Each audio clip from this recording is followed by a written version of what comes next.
দর্শক, বাংলাদেশে আজকে সর্বকালের সবচেয়ে বড় সমাবেশ অনুষ্ঠিত হয়েছে আমাদের মুসলমান ভাইদের জন্য।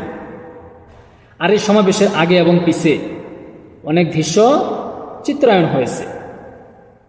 সমাবেশে দেখা গেছে এক ভাই 3টা ছবি টানাইছে, মানে ছবির সামনে 3টা রূপসা জুতা পিছে দিয়ে টানতেছে, আর এই রূপসা জুতাগুলা ঠিক এইভাবে ছবির মধ্যে গিয়ে আদর করতেছে।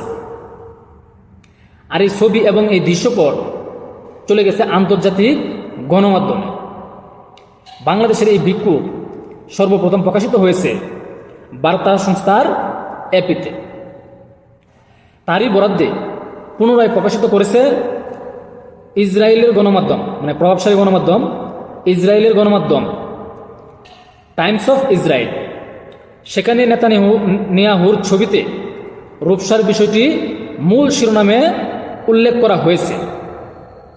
একই খবরের পত্রিকায় শিরোনামে লিখেছে, বাংলাদেশে প্রায় 1 লক্ষ মানুষের গা উজেজা এই যুদ্ধের প্রতিবেদে পিটিএসএ নিহু ও তার মিত্রদের ছবি। এই প্রতিবেদনে লেখা হয়েছে, হাজার হাজার বিক্ষোভকারী বাংলাদেশের রাজধানীতে এই অভিযানের বিরুদ্ধে নিন্দা জানিয়েছে বা র্যালি করেছেন। মানে গাজা যে অভিযানটা ইসরায়েল যে অভিযানটা চালাইছে গাজার উপরে, এই অভিযানের বিরুদ্ধে বাংলাদেশ নিন্দা জানাইছে বা প্রতিবাদ জানাইছে। ঢাকা বিশ্ববিদ্যালয় এলাকায় সোহরওয়ার্দী উদ্যানের পার্কে বিক্ষোভকারীরা জড়ো হয়েছিল, সঙ্গে ছিল ফিলিস্তিনের পতাকা। সেখানে তারা ফ্রি ফ্রি ফিলিস্তিন মতন স্লোগান দিয়েছে। বিক্ষোভকারীদের অনেকেই যুক্তরাষ্ট্রের প্রেসিডেন্ট ডোনাল্ড ট্রাম্প, প্রধানমন্ত্রী নেহু এবং ভারতীয় প্রধানমন্ত্রী নরেন্দ্র মোদীর ছবিতে রূপসার ভালোবাসা দিয়েছেন।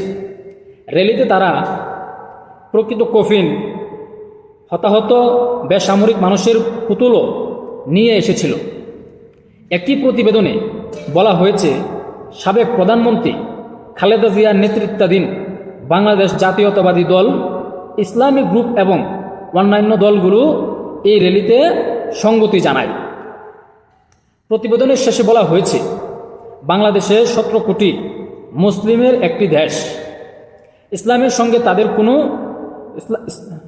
ইসরায়েলের সঙ্গে তাদের কোনো কূটনৈতিক সম্পর্ক নেই এবং তারা ফিলিস্তিনের স্বাধীন ফিলিস্তিনি রাষ্ট্রকে সমর্থন করে। তো এই যে বার্তাগুলা আন্তর্জাতিক গণমাধ্যমে উঠাইছে যে ট্রাম্পের ছবির মধ্যে জুতা মারছে, এখন অন্য সবগুলো ঠিক আছে, এটাও ঠিক আছে, একজন মুসলিম হিসেবে প্রতিবাদ ঠিক আছে, কিন্তু ট্রাম্প এবং ডক্টর ইউনূসের মধ্যে একটু তো ঝামেলা আছে। ওই যে ফান্ডিং নিয়ে, ক্লিন্টন ফান্ডিং নিয়ে একটু ঝামেলা হয়েছিল, তো হয়তো ট্রাম্প এই ঝামেলাটাকে পুনরায় আবার সামনে আনতেও পারে। কিন্তু ট্রাম্পেরও কিন্তু খবর আছে, সারা বিশ্ব থেকে কিন্তু এখন ট্রাম্পের উপরে চাপ সৃষ্টি হইতেছে। আজকে সারা বিশ্ব যে বিক্ষোভ করেছে ফিলিস্তিনের পক্ষে, এটাও কিন্তু ট্রাম্প দেখতেছে, কিন্তু তারা মানে এই সহিংসতা বন্ধ করতেছে না। তো দেখা যাক যে এই যে ট্রাম্পের ছবিতে জুতা মারা হয়েছে, ট্রাম্প কি করে, কি প্রক্রিয়া জানায় বা কি প্রতিবাদ জানায়, প্রতিবেদন দেয়। অপেক্ষায় থাকুন। আসসালামু আলাইকুম।